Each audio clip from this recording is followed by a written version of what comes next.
ہر کوئی چاہ کے امام میں مسجد نہیں بن سکتا. امام میں مسجد کے لیے معیار ہے, منبر پہ آنے کے لیے معیار ہے. ہم شیعت نے ہر شے کے لیے ایک شے کو معیار رکھا ہے, بغیر معیار کے کسی کو مانتے نہیں ہیں. اگر کوئی مسجد کا امام بننا چاہتا ہے تو علماء کہتے ہیں اس کو عالم ہونا چاہیے, اس کو حلال زادہ ہونا چاہیے, اس کو عادل ہونا چاہیے. اگر ایک عام امام کے لیے یہ علامتیں ہیں کہ وہ حلال زادہ ہو تو امام بن سکتا ہے, وہ عالم ہو تو امام بن سکتا ہے, جب مسجد کے امام کے لیے یہ شرائط ہے تو رسول کے بعد جو امام بنے اس کے لیے اس سے بڑی شرائط ہونی چاہیے.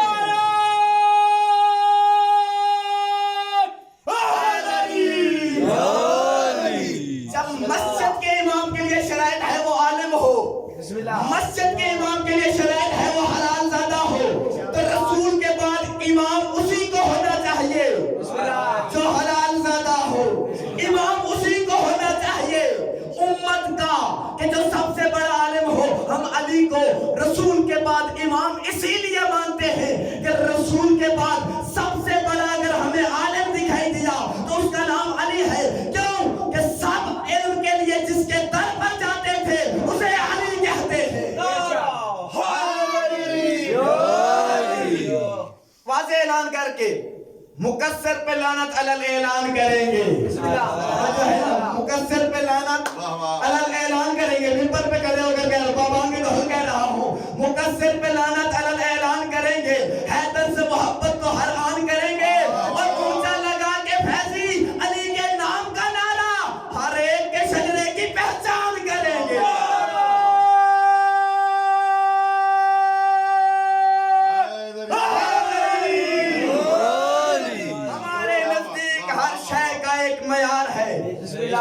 ایک ترازو ہے, ہم اللہ کو بھی معیار پہ مانتے ہیں. ہمارے نزدیک اللہ کو ماننے کا بھی معیار ہے, اس کے لیے بھی ہم نے صفات رکھی ہے. اگر وہ صفات اللہ میں نہ ہو اسے اللہ نہیں مانتے.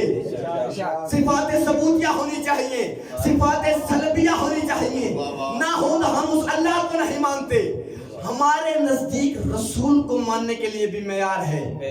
ہم ہر بندے کو رسول نہیں مانتے, بلکہ رسول کے لیے بھی ہم نے ایک معیار رکھا ہے کہ رسول کے اس معیار پہ جو اترے گا وہ رسول ہوگا. ہم اسے رسول مانتے ہیں کہ جو 40 سال بعد رسول نہیں بنا, بلکہ تب رسول تھا جب آدم مٹی اور پانی کے درمیان تھا. ہم ہر کسی کو رسول نہیں مانتے. اچھا, بعض لوگ کہتے ہیں رسول ہم جیسا, تو ان کے لیے ایک جملہ کہنا چاہتا ہوں. ایک ہوتی ہے امت, توجہ ہے, ایک ہوتا ہے نبی, نبی سے بعد ہوتا ہے رسول. اب امت یہ نہیں کہہ سکتی اگر ساری امت نبی جیسی ہوتی تو سب نبی ہوتے, یعنی نبی اور ہے امت اور ہے. اب سب نبی اگر رسول جیسے ہوتے تو سارے رسول نہ بنتے, سارے نبی رسول ہوتے اگر ایک جیسے ہوتے تو. یعنی اب چنے ہوئے ہیں, امت سے نبیوں کو چنا, نبیوں سے رسولوں کو چنا, رسولوں سے اولی العزم رسول کو چنا جو 5 ہے, ان سے بھی خاتم النبیین کو چنا. جب نبی یہ نہیں کہہ سکتے ہم رسول جیسے ہیں تو کسی دور کا امتی کیسے کہہ سکتا ہے محمد ہم جیسا ہے. جب امتی نہیں کہہ سکتے, نبی نہیں کہہ سکتے کہ محمد مصطفیٰ ہم جیسا, تو کوئی کسی جاہل ملا کیسے کہہ سکتا ہے, کوئی امتی کیسے کہہ سکتا ہے کہ محمد ہم جیسا ہے. میں نے پہلا جملہ کہا ہمارے پاس ہر کسی کو ماننے کے لیے ایک معیار ہے. اسی طرح ہم امام بھی ہر کسی کو نہیں مانتے, ہر کسی کو امام بھی نہیں تسلیم کرتے, بلکہ امامت کے لیے بھی ہمارے پاس معیار ہے, ہمارے پاس ترازو ہے کہ رسول کے بعد امام کسے ہونا چاہیے, امت کی بھاگ دوڑ کس کے ہاتھوں میں ہونی چاہیے.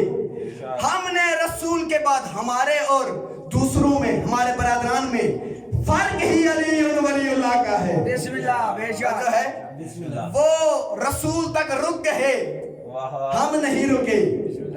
وہ محمد رسول تک رکے, ہم نے علی اور ولی اللہ پڑھا. کوئی ایک بندہ کسی سے جا کے پوچھے شیعہ اور غیر شیعہ میں فرق کیا ہے؟ جو ہے بسم اللہ جائے نہ پوچھے شیعہ اور غیر شیعہ میں فرق کیا ہے؟ فرق ہی علی اور ولی اللہ کا ہے. ہر جگہ پہ جہاں علی اور ولی اللہ ہے وہ شیعہ ہے, جہاں نہیں ہے.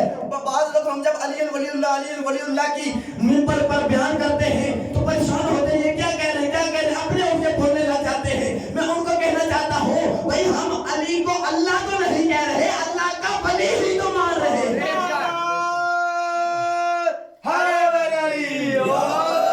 وہ علی کی ولا بغیر تو بندگی حرام, جس میں علی نہ ہوں وہ زندگی حرام.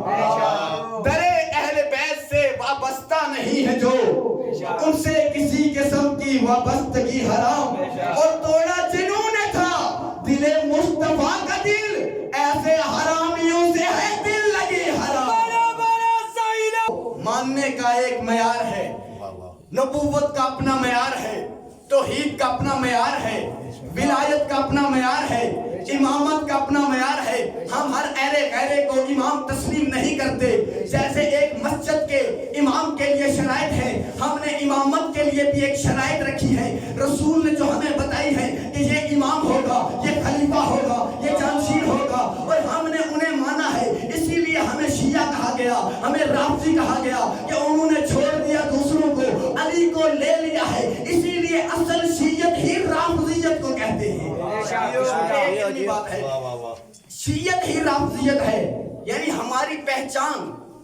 بار بار میں جملہ تکرار کر رہا ہوں اور اس میں بہت بڑا مفہوم ہے. ہماری پہچان کا نام علی ولی اللہ ہے, اور ازل سے لوگ دشمن ہی اسی علی ولی اللہ کے رہے.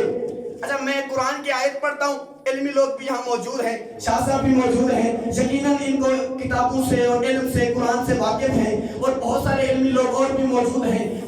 اللہ قرآن میں کہتا ہے من اظلم ممن منع مساجد اللہ ان یذکر فیہا اسمہ, اس سے بڑا ظالم کون ہے؟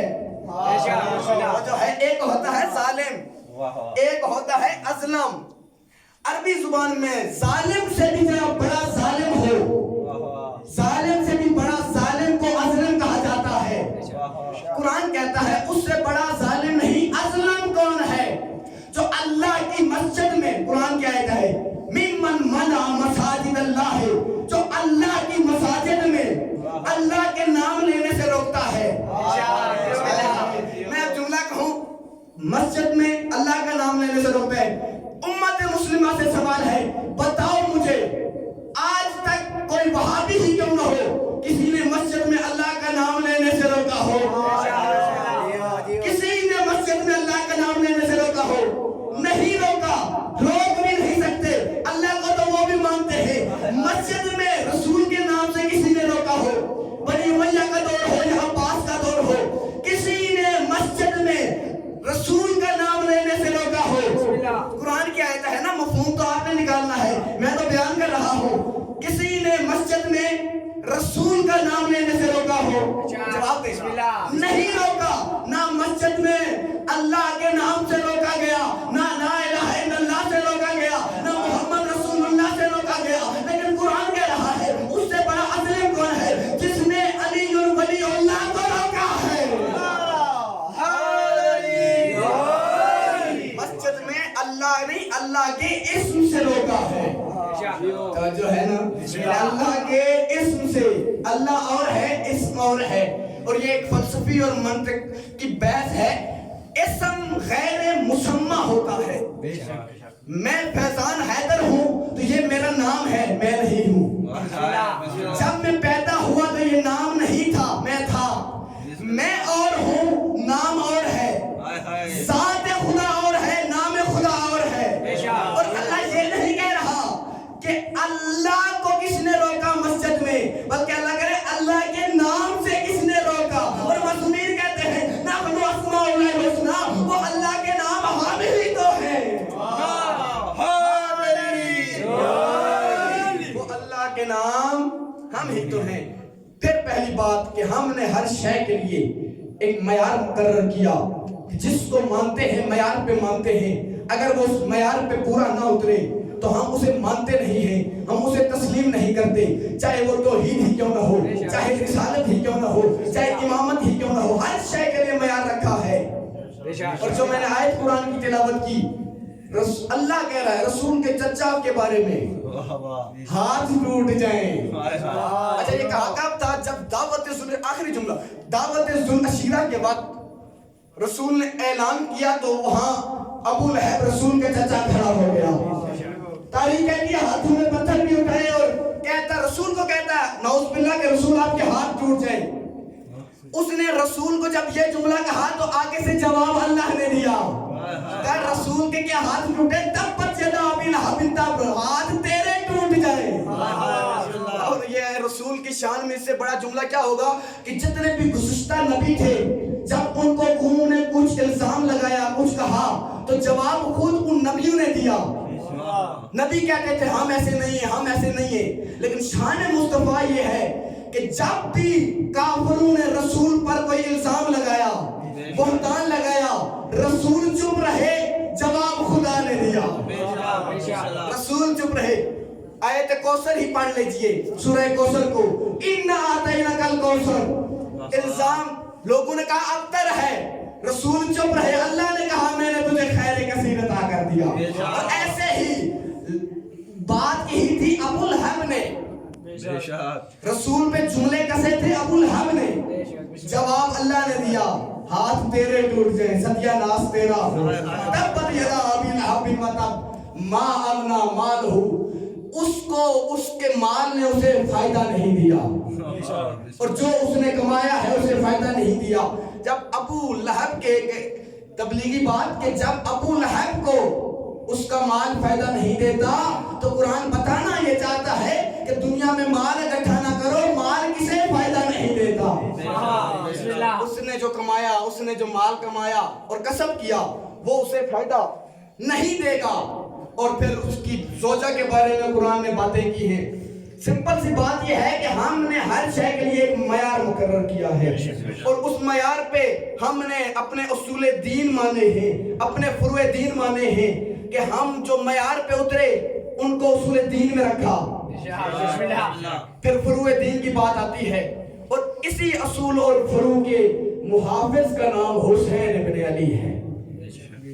اجرکم اللہ. یہاں سے مسائل بالکل مختصر. عزادارو, اسی علی ولی اللہ کی خاطر, امامت کی خاطر, غدیر کے بعد اسی غدیر کی ہی خاطر یہ سب قربانیاں دی گئی. لا الہ الا اللہ محمد رسول اللہ لوگ پڑھتے تھے, اختلاف امامت پہ تھا, اسی امامت کی خاطر قربانیاں ہوئی, اسی امامت کی خاطر بیویوں کے سروں سے چادریں اتری. اجرکم اللہ. ہر مجلس میں کہتا ہوں فضائل ابھی آپ نے سنے, اپنی مرضی سے سنے. مصائب خطیب کو, ذاکر کو دیکھ کر نہ سنا کریں, بلکہ یہ تصور کر کے سنا کریں کہ اس بی بی کے لیے سن رہے ہیں جو شام سے آتی ہی اسی لیے ہے. دیکھے کان اس کو اس کے مظلوم بھائی کا پرسہ دیتا ہے.